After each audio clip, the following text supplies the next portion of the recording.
All right, today we've got a shut-off valve that's been leaking, and we're going to try a couple of things to see if that will prevent it from leaking. When you turn the water on, you can see how it's dripping down below.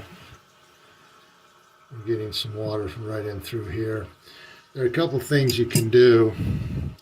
We'll go ahead and shut it off so you don't keep leaking water.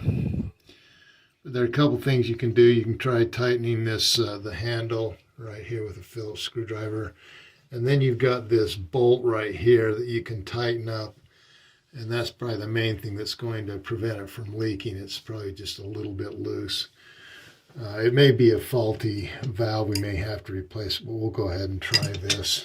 So you'll need to, basically all you need is a Phillips screwdriver. Yours might be a little bit different. We're using a crescent wrench, but you could just use an open end wrench. And then, or you could use two open end wrenches, but we're going to also use some channel locks. You'll just go ahead and put the channel locks back here, just kind of to hold that a little bit. You don't want that to turn at all. And then we're going to put the wrench in here, and then we're just going to try to tighten it up a little bit, and then we're going to just try to tighten this handle a little bit and see if that helps out. All right, so we'll go ahead and turn it on,